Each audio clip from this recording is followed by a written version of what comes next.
Hello and welcome to Kent Tonight on KMTV. I'm Andy Richards. Coming up in the programme. Crews spent the night extinguishing. Fire rips through Faversham shops, Kent MPs talk about general election, and we get a look at a new bus app. Now, a fire which ripped through a number of shops in Faversham is being treated as suspicious. An investigation's been underway for most of the day to try and find out how a fire started last night, but police have said it could have been arson. Josie Hannett's been at the scene. Crews spent the night extinguishing a huge fire which broke out in the centre of Faversham. 6 fire engines and a height vehicle, as well as police and ambulance crews, were called to the scene, but luckily no one was injured. Though it may not look like it from the outside, the line of shops just behind me have been badly damaged internally by the fire. Nearby shops were told to evacuate, but residents were let back in the early hours of this morning. A clean-up operation's been underway for most of the day, and after extensive investigations, police have now confirmed they're treating the fire as suspicious. Normally that involves the police, our fire investigators, and sometimes a scientific advisor to make sure that we pinpoint exactly what the cause was, and that's why we need to investigate that and gather information from everybody. We contained the fire really successfully because there was a real fear that the fire could spread because of the wooden construction of the buildings, and that the fire can travel in areas that you can't see it, basically. Fire crews used a drone to see the roof of the building, and crime scene investigators were also seen inside the affected shops. Police and the fire service have been working hard to piece together the events of last night, but it's going to be a while till it's business as usual. This is Josie Hannett in Faversham for KMTV. A motorcyclist has died after a crash during rush hour in New Romney. The collision between a Ford Mondeo and a Yamaha motorbike happened yesterday afternoon on the B2075 just before 4:15. Sadly, the motorcyclist, who was in his 60s, died at the scene. Police are now appealing for witnesses and want to speak to people in a pickup truck that was travelling from Lydd towards Hammond's Corner at the time of the crash. A man has been stabbed outside a shopping centre in Dartford. Police were called to a fight that broke out near Sainsbury's at the Priory Shopping Centre yesterday evening. A 26-year-old man was arrested in connection with the incident and remains in custody.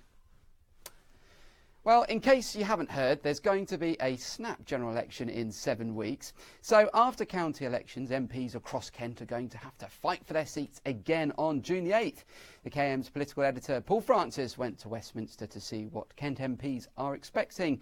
He spoke to South Thanet's MP, Craig McKinley, about whether we might see a return of Nigel Farage in Kent. Are you looking forward to crossing swords with Nigel Farage again? Well, don't know if he's going to stand yet. I can't see why he should, but if he does, well, I beat him last time, absolutely fine. I mean, I've been saying for a long time, you know, the key feature, the USP of UKIP has been delivered. We've had the Brexit vote, we've delivered Article 50, we're on our way out of the European Union. And you can watch the full special edition of Paul on Politics this evening on kmtv.co.uk and follow all of our coverage on the run-up to the general election on Kent Online. Now, a man climbed a large crane at Rochester Riverside this afternoon and could be seen sitting at the top of the structure by passers-by. The daredevil was spotted at about 2:15, perched on top of the 170-foot shipping crane. He stayed on top of the crane for several minutes before climbing down. The man's not been identified, and it's not known why he was up there. Now, Her Royal Highness the Countess of Wessex has visited the maternity bereavement suite at the Medway Maritime Hospital this week. The suite, that's funded by the charity Abigail's Footsteps, was recently praised by the Care Quality Commission in their report as the gold standard in the provision of care for parents and families who experience a stillbirth. The Countess, who's particularly involved with charities relating to children and families, was due to visit in November last year, but it was cancelled due to bad weather. The bus company Arriva has launched a Click app that gives users from Sittingbourne to Iwade an on-demand bus service. Rachel Dixon has more. If you live in Sittingbourne and own a smartphone, you can experience an innovative mode of public transport powered by an app. The bus company Arriva hopes their Click app will help public transport compete with cab calling apps like Uber. After today's launch, anyone from Sittingbourne who downloads the Arriva Click app will be collected by a minibus like this from their location to a destination of their choice. It was launched at Kent Science Park, where employees from the 84 different companies have been trialling the on-demand minibuses. But if you're planning to use it on your commute, don't hang around because the bus service stops at 7 p.m. They arrive on time. They don't, unless there are any other passengers, they don't sort of have multiple stops. And it's just a nice direct route.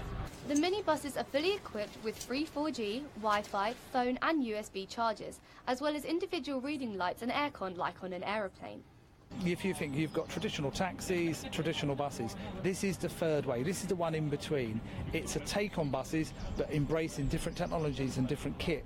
Arriva has worked in partnership with app developers Via, who hope the app becomes as popular in Sittingbourne as in the US, where it was first created. We had 3.5 years of experience operating services in New York and Chicago and DC already, so the app was 99% there.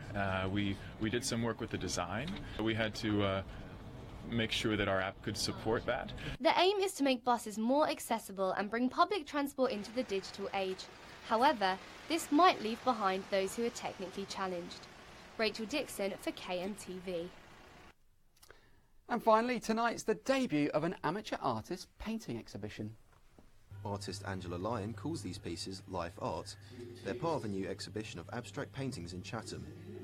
Well, you have a naked man or woman, and you just draw them moving or static. It's something that I've always enjoyed doing, and it's quite a challenge, making a figure look like it could stand up and move. She hopes that tonight's success means she may be able to display her work more frequently in the future, and this would fulfil a lifelong ambition of hers. I always liked art. I knew I'd got to do something like that. But it's taken a lot of years for me to really decide I've got to do the painting. And I think if I sell some work, then maybe I'll paint more. I might sign on again for another week. I'll just have to see how this one goes. Her contemporary take on the movement of the human body will be on display for 1 week. Phil Welbrick in Chatham for KMTV. Just before we go, here's Will with the weather.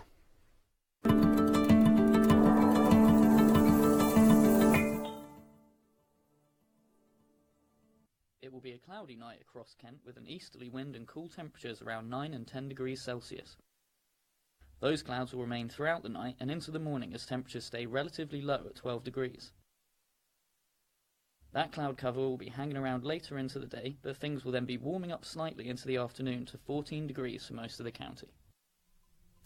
Well, that's it from us this evening. We'll be back again tomorrow with all the latest news from across your county. Don't forget, you can always keep up to date by logging on to Kent Online and also listening to KMFM. Have a great evening. We'll see you soon. Goodbye.